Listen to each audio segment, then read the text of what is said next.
Mas Aep, kami ingin konfirmasi terlebih dahulu, Mas. Ini apakah benar Mas Aep ini melihat awal peristiwa yang menimpa almarhumah Vina dan juga almarhum Eki, Mas?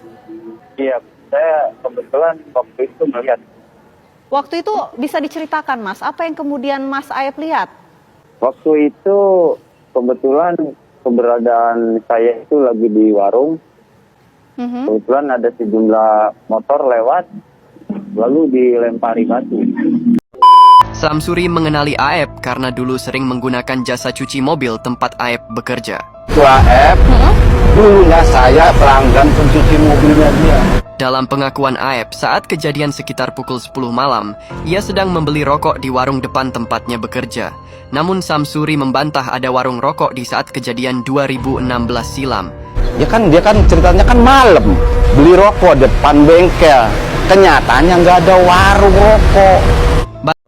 Betul. Kang Ferry mau ngajak kita kemana? Ke warung tempat si Aep beli rokok. Ini sudah ganti warung Madura. Oh 2016 warung juga tapi. Iya, itu Pak RW buka warung di sini. Tapi ya setahu saya itu jarang sekali sampai larut malam. Kalaupun memang benar Aep beli rokoknya di sini, nah nanti bisa digambarkan Pak lokasinya di sana. Jadi Aep melihat para terpidana itu anak-anak nongkrong jauh Pak jaraknya. Coba bisa di gitu. Ini lokasinya di sini. Iya, lokasinya Aep misalkan. Kita berjalan kaki ke sana. Enggak, kita pandangin aja dulu di sana. Dari jarak 100 Mana meter. kira-kira juga teman-teman kameranya. Dari Rambu dilarang parkir. Iya, maka dari itu masih ada ke sana lagi.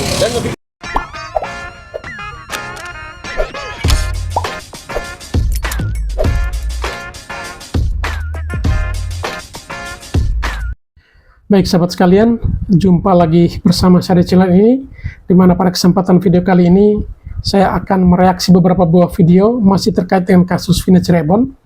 Dan kali ini kita akan berbicara atau menyaksikan tentang Aep ya. Aep di sini adalah seorang saksi yang menerangkan bahwa Peggy Setiawan adalah pelaku pembunuhan yang masuk dalam salah satu dari 3 DPO tersebut. Namun pada akhirnya dipatahkan dengan sidang pra-peradilan dan Peggy pun bebas. Nah, keterangan Aep sebagai saksi tersebut akhirnya memicu berbagai pihak untuk turun langsung ke lokasi berdasarkan cerita kesaksian Aep dan langsung on the spot ke lapangan. Mereka mulai mencoba untuk melihat keberadaan Aep pada malam kejadian dengan tempat kejadian perkara seperti apa. Apakah bisa dijangkau dengan mata telanjang pada malam hari atau sebaliknya. Hal itu mulai diupayakan atau diungkap oleh beberapa pihak. Selain dari pihak televisi, ada juga beberapa pihak yang melangsungkan olah TKP. Di antaranya seperti kita ketahui adalah Uya Kuya dan juga Bang Reza Indragiri juga sempat turun ke lokasi dan beberapa pihak lainnya. Untuk tidak memperpanjang kata, mari kita saksikan bagaimana para pihak tersebut turun langsung ke lokasi untuk melihat lokasi kejadian atau tempat kejadian perkara pembunuhan Vina dan Eki dengan tempat titik di mana si Aep itu berada, sehingga ia mengatakan bahwa ia melihat dengan jelas muka Peggy Setiawan. Mari kita saksikan. Mas Aep, kami ingin konfirmasi terlebih dahulu, Mas. Ini apakah benar Mas Aep ini melihat awal peristiwa yang menimpa almarhumah Vina dan juga almarhum Eki, Mas? Iya, saya kebetulan waktu itu melihat. Waktu itu bisa diceritakan, Mas, apa yang kemudian Mas Aep lihat? Waktu itu kebetulan keberadaan saya itu lagi di warung. Kebetulan ada sejumlah motor lewat, lalu dilempari batu. Oke, ada berapa motor, Mas, yang waktu itu Mas Aep lihat? Perkiraan ada 4 motor, Bu, yang mengejar itu. Oke. Dari salah satu pemotor itu, ini kan ada satu DPO yang sudah ditangkap, namanya Peggy alias Peron. Iya. Apakah ini benar, berdasarkan foto yang beredar, itu adalah sosok wajah yang Mas Aep lihat dari 4 orang pemotor pada malam itu? Kalau saya bicara itu namanya Peggy, saya nggak tahu ya, Bu. Saya nggak tahu namanya itu Peggy atau bukan. Yang jelas saya tahu wajahnya. Kalau wajahnya saya mengenali gitu. Oke, Wajahnya tapi berarti mengenal, benar ya Mas, nama sosok tidak yang kenal. ditangkap ini adalah sosok yang Mas Aep lihat? Iya, saya melihat. Kejadiannya itu pada saat itu kapan, Mas? Apakah benar di malam hari, Mas Aep? Iya, di malam hari, Bu. Waktu itu kalau Mas Aep lagi ngapain Mas? Mungkin bisa diceritakan? Lagi di warung, lagi beli rokok, beli jajanan. Nah, dari 4 motor yang Mas Aep lihat, total orangnya ini ada berapa Mas? Dan motor apa yang Mas Aep lihat? Yang saya lihat itu waktu itu ada motor Vixen, terus ada motor Suzuki Satria, terus ada motor Beat, ya itu. Total jumlahnya berarti ada berapa yang waktu itu Mas Aep lihat? Kalau kita bicara total jumlah, saya kurang tahu ya, soalnya di posisinya itu malam. Oke, benarkah ada sekitar 8 orang Mas Aep? Iya, ada sekitar 8 orang. Oke, 8 orang yang Mas Aep lihat. Tapi Mas, dari 8 orang yang Mas Aep lihat, ini kan sudah ada yang ditangkap oleh pihak kepolisian. Dari foto-foto yang beredar, itu benar yang Mas Aep lihat pada saat kejadian? Iya, sebagian itu benar, Bu. Saya tahu. Sebagian. Oke. Mas Aep kan mengatakan kejadian ini di malam hari, Mas. Kalau bicara soal jarak, Mas, jarak dari posisi Mas Aep dengan TKP ataupun lokasi kejadian, ini jaraknya berapa jauh, Mas Aep? Ada sekitar 1 meteran lebih. Oke. Bisa terlihat jelas gak, Mas, wajahnya? Wajah dari pelaku yang mengejar Vina dan Eki ini bisa terlihat jelas pada saat itu oleh Mas Aep? Oh, wajah dari pelaku-pelaku itu? Iya. Ya tidak begitu. Tidak begitu. Oke. Tapi yang jelas saya tahu lah. Mas Aep, pada saat kejadian ini, apa yang kemudian dilakukan oleh pemotor ini terhadap Vina dan Eki yang Mas Aep saksikan? Kalau yang saya lihat itu dia melempari batu, terus dikejar. Setelah dikejar, saya juga takut, Bu, ya. Ya udah, akhirnya saya pulang aja gitu. Oke, pada saat dikejar, kemudian sempat dipepet juga, apa yang kemudian terjadi lagi, Mas? Kurang tahu juga, Bu. Selebihnya kepikirannya kita nggak tahu. Soalnya kita juga takut gitu. Takut kena sasaran. Memangnya pada saat kejadian di sekitar tidak ada warga sekitar lagi, Mas? Apa kondisinya sepi pada saat itu? Berhubung di situ sepi, Bu. Ya. Jadi di situ tuh jam 9 udah sepi, Bu, jalanan sini. Oke, kondisinya sepi dan gelap ya, Mas, pada saat itu? Iya. Berarti setelah itu Mas Aep memutuskan untuk buru-buru pergi ya, Mas, ya, melihat kejadian itu? Iya. Iya. Oke. Adakah terdengar suara teriakan atau suara-suara lain yang mungkin Mas Aep dengar? Ada sih teriakan ya, cuman nggak begitu jelas. Berhubung saya langsung pulang, langsung pergi, pas lihat saya dilempar batu terus dikejar, udah saya langsung pulang aja. Berapa lama, Mas, suara teriakan ini terdengar, Mas Aep? Ya nggak begitu lama.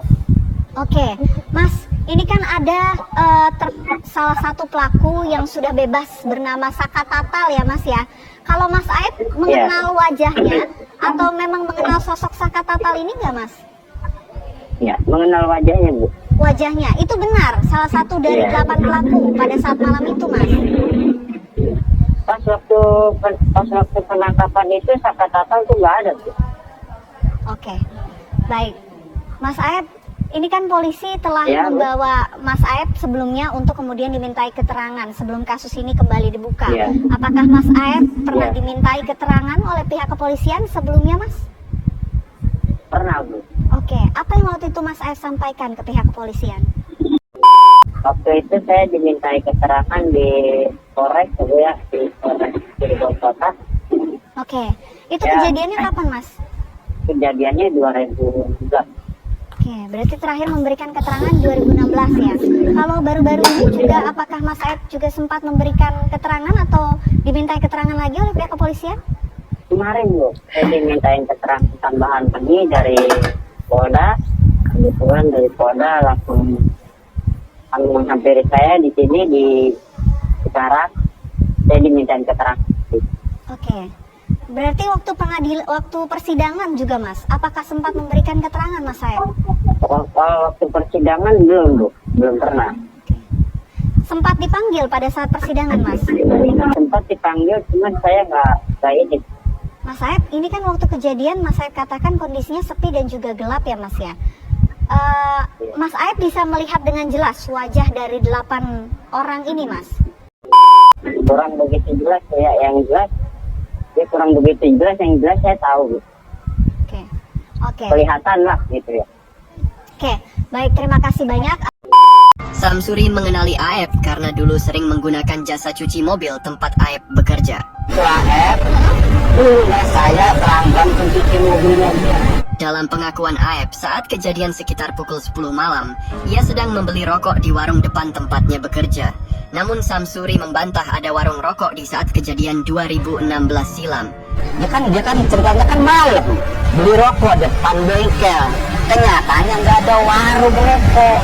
Bantahannya ini pun berkesesuaian dengan kesaksian warga lainnya yaitu Sauri, pemilik warung nasi campur yang juga berada di depan jasa cuci mobil.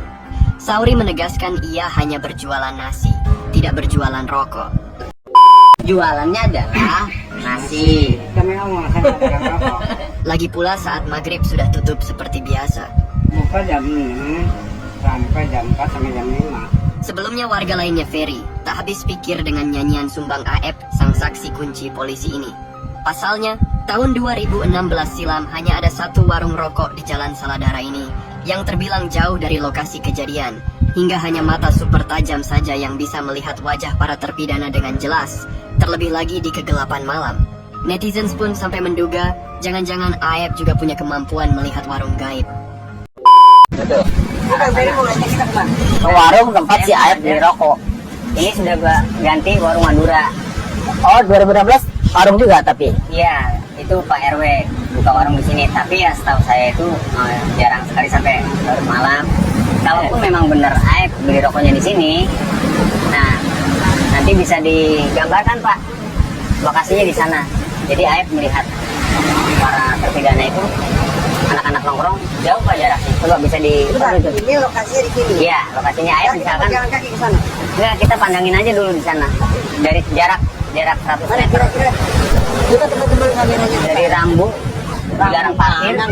Iya, maka dari itu masih ada ke sana lagi. Dan lebih ke sana lagi. Iya, jauh Pak dari sini. Ini rambutnya sebelah kiri, sebelah kanan. Sebelah kiri Pak. Sebelah kiri itu ada rambut tuh. Masih ke sana lagi Pak. Bersama sih. Oh, masih ke sana lagi. Kalau nggak dikasih tahu juga saya nggak tahu itu rambut lintas. Ketutup tahun. Ya, dan pada dasarnya emang gelap sih. Iya Pak. Dan lokasi 8 orang terpidana itu kata Aep ada di sebelah sananya atau sebelah sini rambut? Sebelah sananya. Sebelah sananya rambut? Iya. Lebih jauh lagi Pak. Lebih jauh. Udah. Iya. Orang lewat aja naik motor kita lihat udah pusing. Samar. Aep gimana menggambarkan kalau sedetail itu di situ anak-anak nongkrong melempar batu dari sini, kira-kira Bapak kelihatan nggak kalau ada orang yang melempar batu Pak? Nggak kelihatan. Nggak kelihatan. Berarti yang membuat kesaksian itu bukan saya, tapi disaksikan Bapak juga ya. Digambarkan dari sini. Gitu. Kalau Aep beli rokoknya di sini karena ada 2 titik. Nanti kita ke titik yang pertama Aep beli rokok di sini. Iya. Yang kedua beli rokok di mana? Yang mau mendekat ke lampu merah. Oke, ke sana berarti. Iya. 50 meteran itu ya dari sini jaraknya. Lebih. Oh, lebih. Udah. Coba Den, tadi kita berangkat dari warung di sana, jaraknya sekitar 100 meter untuk tiba pada titik di sinilah para narapidana 11 orang ditambah DPO dia yang kemudian nongkrong di sini pindah dari belakang sana, yang kemudian mereka melihat korban Eki dan Vina melintas dan kemudian mereka lempari dengan batu. Jaraknya sekitar 100 meter. Yang ingin Mas Ferry katakan adalah apakah mungkin saksi Aep bisa merekam dengan cermat, dengan jelas satu wajah-wajah mereka dari jarak sekitar 1 meter. Itu poinnya. Mas Reza, seperti inilah kadar penerangan jalan di tempat para tersangka waktu itu nongkrong, dan kemudian lewatlah korban Vina dan Eki yang kemudian mereka lempari. Kemudian mereka melempari Vina dan Eki yang melintas lewat naik motor. Menurut Mas Reza, bagaimana vision itu dengan kadar penerangan seperti ini untuk kemudian Aep mencatatkan ini. Oke, berarti pokok persoalan yang mau kita bahas adalah seberapa jauh tingkat validitas keterangan saksi AF terkait dengan peristiwa yang disebut-sebut sebagai pelemparan oleh para terpidana terhadap almarhum Vina dan almarhum Eki dengan kadar keterangan jalan seperti ini. Terus terang bagi saya, situasi pencahayaan semacam ini tampaknya tidak mudah bagi siapapun untuk melakukan penginderaan secara visual untuk mengidentifikasi wajah-wajah orang. Terlebih dalam salah satu tayangan di televisi nasional, saya simak saksi AF mengatakan dia takut dan dia ingin sesegera mungkin pergi dari lokasi ini. Nah, dalam situasi kondisi batin normal saja, sepertinya sangat sulit bagi kita untuk melakukan cermatan terhadap wajah siapa, melakukan apa. Lebih-lebih ketika kemudian pengamatan itu dilakukan oleh seseorang yang dalam kondisi secara psikologis dia tidak mau melihat itu. Dia takut dan dia ingin sesegera mungkin menyelamatkan dirinya. Alih-alih berfokus pada melihat peristiwa, dia akan berfokus untuk bagaimana menyelamatkan diri saya dari situasi beresiko. Dengan penalaran seperti itu, maka tersedia sesungguhnya alasan bagi kita untuk skeptis, untuk melakukan uji ulang, pengecekan ulang, kritisi ulang terhadap validitas keterangan dari saksi AF. Mas Insan, Ya. dari sudut pandang psikologi, proses pemeriksaan yang menghasilkan informasi, entah itu interogasi atau sejenisnya, informasi itu harus memenuhi dua syarat agar bisa disebut berkualitas. Apa itu? Yaitu dia harus akurat, Ya. dan dia harus lengkap. Coba bayangkan, mengandalkan penglihatan di tempat seperti ini, lalu merekamnya dalam ingatan agar tetap akurat dan lengkap, sangat sulit. Karena peristiwanya bukanlah peristiwa yang sesungguhnya ingin disaksikan. Peristiwa kejahatan, apalagi yang berwarna kekerasan, penganiayaan, siapa sih sebetulnya mau mengingat itu? Dan siapa yang mempersiapkan diri untuk mengingat itu? Tambah lagi ketika orang mengaku dia takut. Otak manusia secara otomatis dia akan berusaha untuk mendistorsi dan memfragmentasi ingatan itu. Kalau memang peristiwa itu ada, dia akan, otak itu secara otomatis sangat diperintah akan berusaha untuk memecah dirinya agar ingatan itu tidak mengganggu si punya otak itu. Dengan kata lain, tingkat akurasi dan tingkat kelengkapan informasi yang diberikan oleh seorang saksi menjadi sangat-sangat patut untuk dipertanyakan. Ditambah posisi AF sekitar 100 meter dari Apalagi kondisi pengamatan dari warung tadi itu yang kita peristiwa yang disebut pelemparan ini terjadi di sini. Sementara kemungkinan pertama saksi AF berada di lokasi berapa ratus meter dari situ? sekitar 100 meter. Sekitar 100 meter yang pencahayaannya juga sangat minim. Oke, itu kemungkinan pertama. Tapi setahu saya ada kemungkinan kedua kan? Ada warung di depan sana. Titik pengamatan kedua yang konon juga dilakukan oleh saksi AF. Oke, berarti kita mau ke lokasi yang kedua. Boleh. Mas Ferry, jadi di mana warung kedua yang mungkin disinggahi oleh saksi AF untuk beli rokok? Titik keduanya di sini, Pak. Kalau kita berangkat dari tempat kita berangkat tadi, tempat anak-anak yang berada di tersangka itu nongkrong, kira-kira jaraknya 100 meter ya? Yang di awal, titik 1 ke tempat nongkrong. Iya, kalau titik yang gimana? buat anak-anak nongkrong itu Ke sini? ke sini. Kurang lebih. Nah, itu jalannya lurus atau menikung? Menikung. Kayaknya agak menikung kalau saya lihat. Agak menikung. Dan posisi 8 orang terpidana itu berada di setelah tikungan atau sebelum tikungan? Pas tikungan. Setelah. Iya, kalau dilihat dari sini, iya pas tikungan ya. Pas tikungan itu. Iya. Sementara AF kemungkinan mengaku ada di sini. Karena ada 2 titik, Pak. Yang satu di warung rokok di sana, dan yang kedua di sini. Kemungkinan warung rokok di sini. Iya. Jadi tolong kami kasih insight dari sisi keilmuan Mas Reza. Lagi-lagi ini persoalannya ada pada aspek penginderaan. Penginderaan sebagai sumber informasi yang dimasukkan ke dalam kepala sebagai sebuah ingatan. Ya, saya berulang kali kita diskusikan tentang ingatan manusia itu sangat rentan mengalami fragmentasi dan distorsi. Atas dasar itu, secara ringkas dulu nih ya, karena saya terus terang capek nih. Oke. Malam ini saya ingin katakan, dengan situasi semacam ini, semakin relevan bagi kita untuk melakukan pengecekan ulang. Ini sebetulnya PR nih bagi Polda Jabar. Cek ulang, uji ulang, interogasi ulang, untuk memastikan apakah keterangan yang disampaikan oleh AF yang merupakan titik awal pengungkapan kasus ini, keterangan AF itu bisa kita kategorikan sebagai true confession, yaitu keterangan yang asli, yang senyatanya, ataukah justru merupakan false confession atau pengakuan keterangan yang palsu. Ada beberapa jenis, tetapi panjang, terlalu panjang. Ini kalau terjadi yang kedua, Ya? yang terjadi Nah, kedua. kalau yang terjadi adalah false confession atau keterangan yang palsu, keterangan yang mengada-ngada, keterangan yang direkayasa, keterangan yang dimanipulasi, maka sudah semakin penting bagi Polda Jabar untuk mengecek ulang seberapa jauh tingkat validitas informasi atau keterangan yang diberikan oleh saksi penting bernama saksi AF. Oke bos ya, sekarang saya mau buktiin omongannya Aib nih bos ya, yang katanya jangkauannya itu sekitar 100 meter. Ya, saya mau coba cek di titik 100 meter ya bos ya.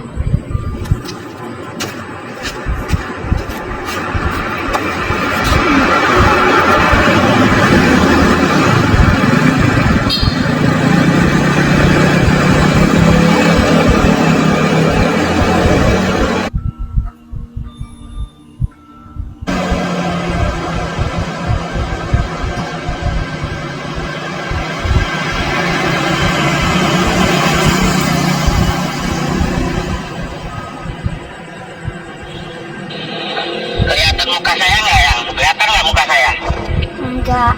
Ini jelas tidak kelihatan, yang gelap. Kelihatan muka saya nggak? Enggak, gelap. Itu kan pas belokan.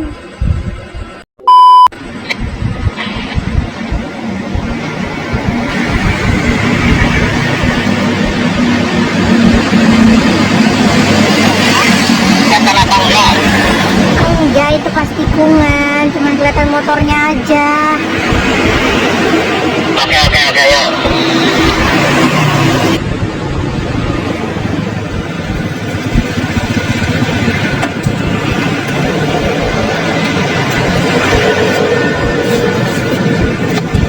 Oke, berarti nggak kelihatan ya bos ya, nggak kelihatan sama sekali bos ya.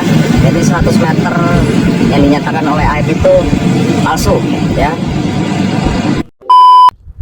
Sontak saja kesaksian Aib mendapat bantahan getir dari seorang warga asli Cirebon yang tinggal di Jalan Gang Bakti 2 bernama Ferry. Saya gambarkan untuk pas Aib beli rokok ya. Ini warung dari 2015 juga udah ada. Oh, di sini beli rokoknya?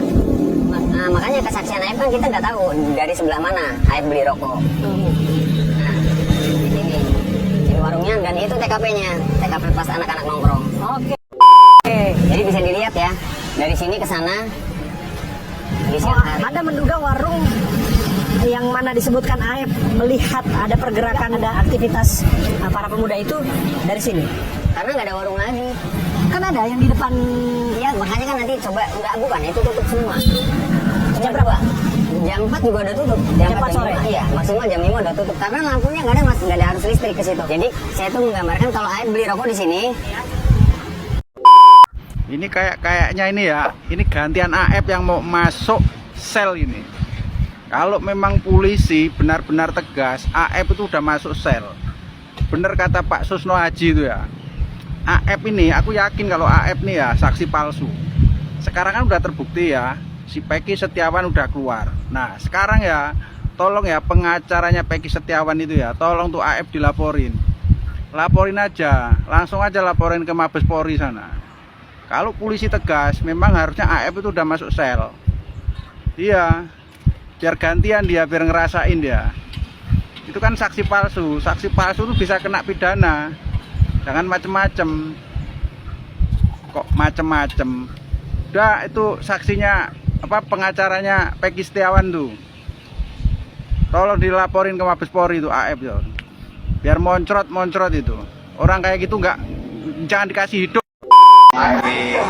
Katakan namanya Peggy itu saya mengenali wajahnya. Iya, kebetulan waktu kalau emang si Peggy Setiawan Kuli Bangunan itu tersangka otak dari segala pembunuhan Eki dan Vina, kenapa lu tiap diwawancara pakai masker mulu? Apa lu tukang masker? Dasar PA iya kan bener kan PA, kalau Aib dibalikinnya PA. Nih sementara pas kejadian si Peggy Setiawan Kuli Bangunan itu sedang berada di Bandung dan lu sedang berada di lokasi. Jangan-jangan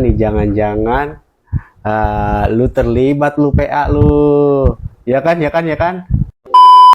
agenda kita malam ini melaporkan ada berapa laporan tadi?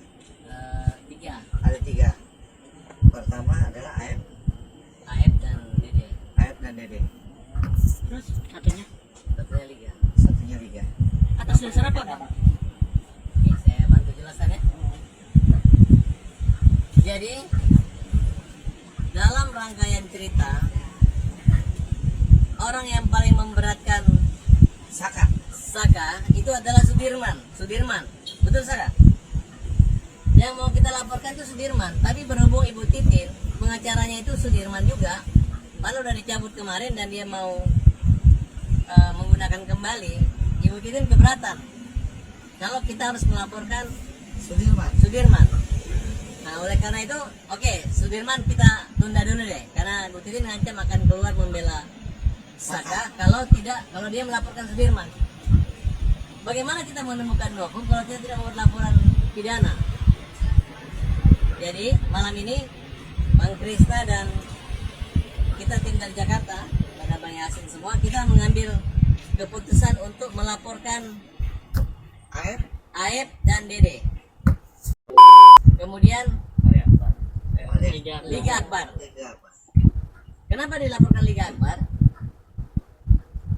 Karena kesaksian yang dicabut itu bisa merubah kronologis terjadinya pembunuhan pada poin-poin tertentu. Kita belum tahu apa yang dicabut, tapi yang jelas tidak ada pengejaran, tidak ada pelemparan atau pemukulan. Itu berbeda yang diceritakan. Syarat yang diberikan polisi adalah dia menyet lokus dan tempus dulu. Saya bilang nggak di Pengadilan Negeri Kota Cirebon. Tahun berapa? Tahun 2017, 16 sampai 17.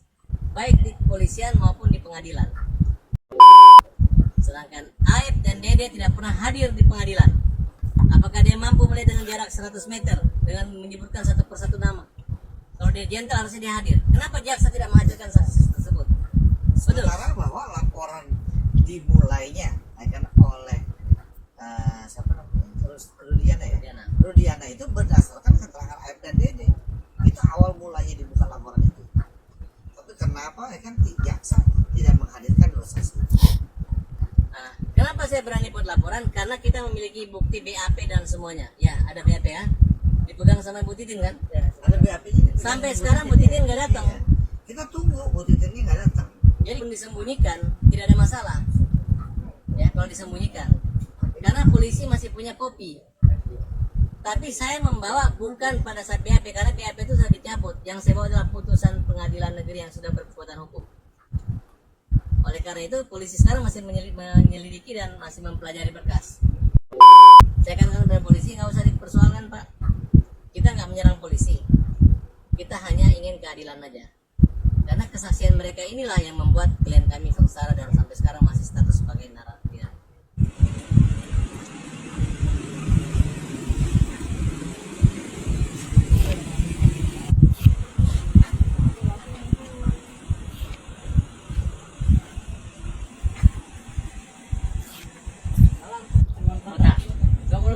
Non-stop, Polres.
Nama saksinya adalah Aep, begitu yang kemudian saat ini kita nggak tahu seperti tenggelam di telan bumi ini saksinya di persidangan pada 7 tahun lalu saja tidak hadir.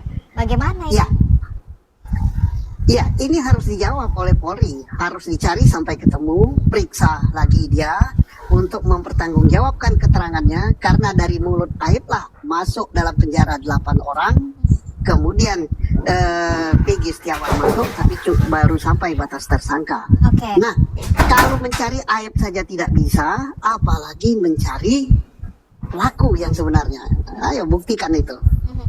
Termasuk juga yang pertama kali membuat laporan ini adalah merupakan orang tua dari korban, yakni Eki, Ibtu Rudiana, kalau tidak salah. Ya, betul. Ibtu Rudiana itu membuat laporan berdasarkan hasil penangkapan dia yang tidak berwenang. Hasil penangkapan dia berdasarkan keterangan Aep. Nah ini jadi sudah dari awal ini. Nah inilah bagus sekali untuk bahan PK, membebaskan yang di dalam ya.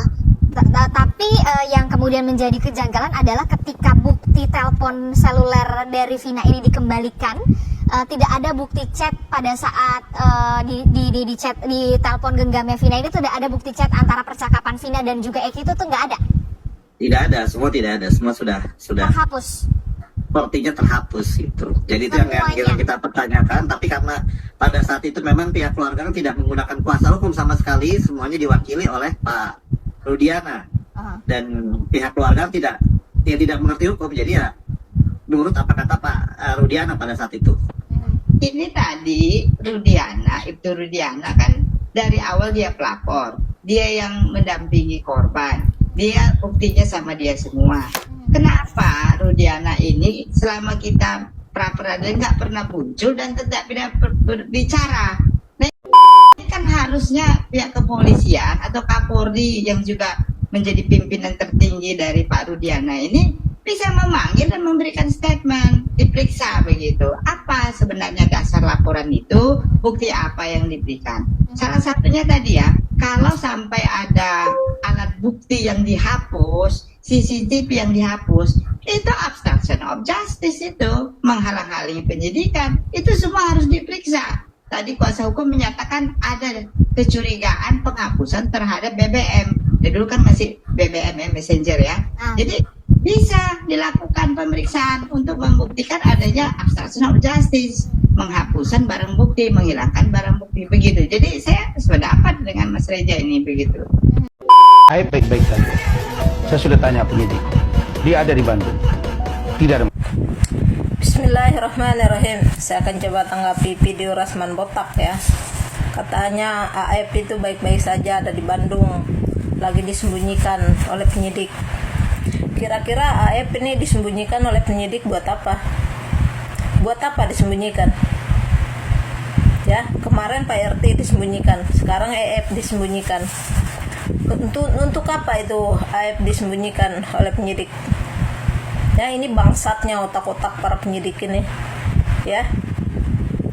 Semua para dianggap saksi ya, pelaku diiniin, disembunyiin. Apa sih maksudnya? Punya maksud apa? Ya, kemarin Pak RT disembunyiin ya sama penyelidik. Sekarang Aib disembunyikan di Bandung. Tujuannya itu buat apa? Buat apa disembunyikan? Ya. Ini rusaknya hukum di negara kita, ya. Pelaku pembunuh disembunyikan, dilindungi, ya. Saya berharap banget ya Bapak Kapolri ini tidak terlalu merem matanya ya, melihat kejadian ini sedikit ya. Mau sampai kapan kalian seperti ini? Ya, pelakunya dilindungi, ya, disembunyi-sembunyikan, ya. Sekarang katanya baik-baik aja, saya lagi di Bandung disembunyiin oleh oleh penyelidik. Kemarin katanya PRT disembunyiin, sekarang EF disembunyiin. Lo maunya otak kalian itu apa sih sebenarnya? Bagaimana mungkin kakaknya Vina bisa diam ya kalau penyelidik ini menyembunyikan pembunuh adik kamu? Ya, katanya kamu mau cari kebenaran, mau cari keadilan. Nah, sekarang si EF ya yang copotin tuh ya CCTV di jembatan. Ini lagi disembunyiin sama penyelidik di Bandung. Ya, kita nggak tahu maunya seperti apa. Kemarin Pak RT disembunyiin, sekarang si EF. Itu tujuannya sebenarnya buat apa? Buat apa disembunyikan? Ya kan bangsat kalian seperti itu. Saya pesankan kepada. Tapi Kapolri ini membiarkan, saya nggak tahu ya, apa ada persekongkolan apa bagaimana Kapolri sama Kapolda Jabar ini ya, sampai EP itu disembunyikan loh. Buat apa disembunyikan? Justru AF ini dianggap sebagai saksi. Kenapa saksi itu disembunyikan? Dulu Pak RT, sekarang AF disembunyikan oleh penyelidik. Ya. Tujuannya itu apa? Apa tujuan disembunyikan? Ya. Supaya kasus ini berlama-lama begitu, nggak selesai. Harusnya Kapolri malu dong. Masa kasus seperti ini sampai 10 tahun, 20 tahun baru selesai. Sedangkan kakaknya Pina ya mengatakan tetap akan mencari pelakunya. Bagaimana kamu akan mencari pelaku? Ya, sedang si AF ini yang dianggap sebagai saksi, dia disembunyikan, dilindungi oleh polisi. Ya, kita nggak tahu apa ada kerjasama Kapolda sama Kapolri menyembunyikan AF di Lampung. Tujuannya itu apa? Apa tujuannya?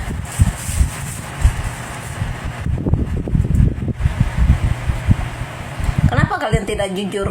Kenapa tidak dilepas AF itu? Ya, emang ada yang membunuh dia? Ya, ada yang mau bacok dia maksudnya. Kenapa sampai disembunyikan?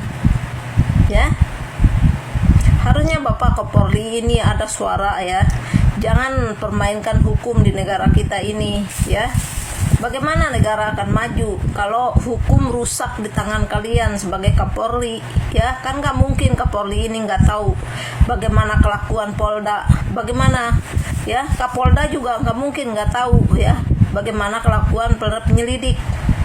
Dan tujuannya si AF ini disembunyikan di Bandung itu buat apa? Ya, kemarin Pak RT disembunyikan, dilindungi. Sekarang si AF ya disembunyikan. Ya, nah tujuannya buat apa sih? Ya, tujuannya buat apa? Ini kasus Pina mau diselesaikan apa mau berhenti? Ya, bagaimana? Apa ini alasannya AF ini disembunyikan supaya anak yang 7 ini tetap di dalam kurungan? Ya, mau sampai kapan seperti ini? Hukum ini kalian mau bawa kemana? Ya, harusnya Kapolri ini ada suara loh. Ya, hukum sepertinya kalian mainkan di telapak tangan kalian. Ya, baru kali ini kita lihat ya polisi bersekongkol ya melindungi pembunuh. Ya kan aneh ngelihatnya.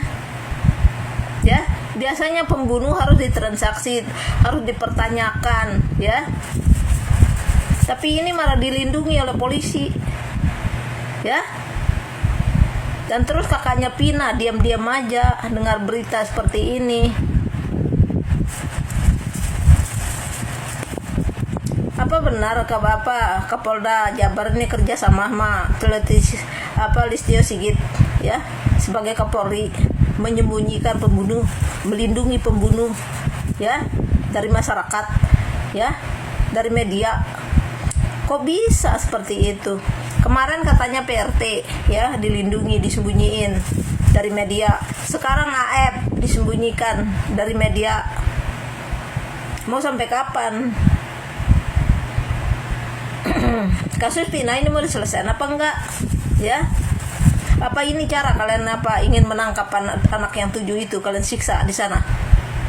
Ya. Pembunuhnya kalian lindungi, kan tutupin. Sementara yang tidak bersalah, tidak berdosa, kalian penjarakan. Sebenarnya hukum di negara ini mau dibawa kemana hukum ini? Ya, ini Bapak Kapolri ya, kamu punya tanggung jawab loh. Ya, jangan diam aja. Itu pembunuh seperti AF itu jangan disembunyikan. Ya. Seorang pembunuh dilindungi oleh polisi, bisa rusak negara ini kalau seperti ini. Ya. Bagaimana kisah ini akan selesai? Bagaimana kasus ini bisa selesai kalau seorang pembunuh aja kalian lindungi? Ya. Sekarang EF katanya ada di Lampung baik-baik saja. Di Cirebon, mana tadi? Di Bandung lah, ya. Tapi kok bisa ya? Ya ampun. Saya makin bingung lihat para polisi ini ya di Kapolda di Cirebon ini. Saya udah bilang dari kemarin ya kalau si EF ini disembunyikan oleh Kapolda. Ya. Ya. Ini sekarang Rasman ngaku tuh, katanya Aep baik-baik saja, lagi disembunyikan di ini, di apa katanya di Bandung. Ya, untuk apa disembunyikan? Ya, disembunyinya buat apa? Baru kali ini kita lihat ya para polisi melindungi pembunuh, ya, untuk menahan yang 7 itu di penjara. Sebenarnya masih ada nggak sih orang yang patuh pada hukum di negara ini? Ya, masih ada nggak sih? Nah, kalau polisi sudah kerjasama seperti ini menyembunyikan seorang pembunuh, terus mau dibawa kemana negara ini?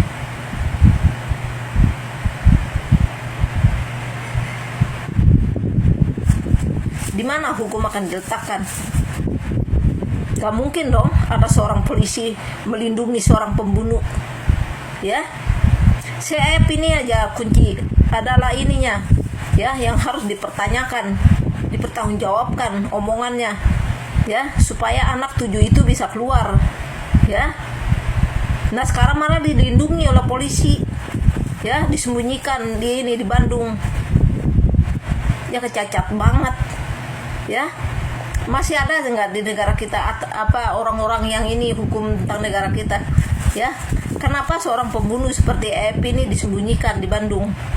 Buat apa? Kemarin Pak RT disembunyikan, sekarang si Aep disembunyikan oleh polisi, ya. Kalau kalian melindungi seorang pembunuh seperti ini, bisa rusak hukum di negara ini, ya.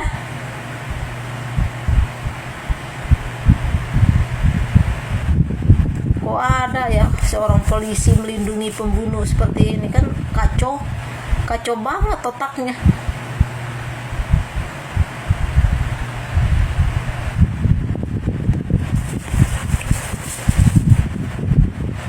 Kalau Aep ini tetap disembunyikan seperti itu, masalah ini tidak akan selesai, ya. Kenapa Aep itu disembunyikan? Kenapa nggak dikeluarkan, ya? Peggy Setiawan Bangunan bebas, Aep-nya dilindungi, disembunyikan. Kok bisa-bisanya Aep memberikan keterangan palsu? Sekarang lagi dicari-cari ini si Aep nggak taunya disimpan nama Polda. Ada apa ini dengan oknum Polda ini? Polda Jabar. Kasihkan dong Aep itu, pertanggungjawabkan dia. Kenapa takut? Hati-hati bro, nanti takutnya diracun pula itu yang namanya Aep di situ biar nggak memberikan keterangan. Mati di tempat pula. Kita butuh Aep itu sehat walafiat biar dia bisa memberikan keterangan. Ya toh? Betul enggak? Kita seluruh rakyat Indonesia ini berdoa supaya Aep itu sehat walafiat. Ya, supaya dia itu bisa memberikan yang namanya keterangan secara sehat. Jangan diumpet-umpetin. Kalau dia diracun, dimatiin bagaimana? Menghalangi perjalanan pemeriksaan. Gimana kita mau menyelamatkan yang 7? Kebanyakan makan uang suap ya begitu bro. Ya saya khawatir dia dimunirkan tahu. Oke, kita masuk aja langsung ke inti dari pembicaraan antara Kang Deddy dengan bapaknya Aep ini, yaitu mencari keberadaan si saksi mahkota kesayangan polisi, yaitu Aep.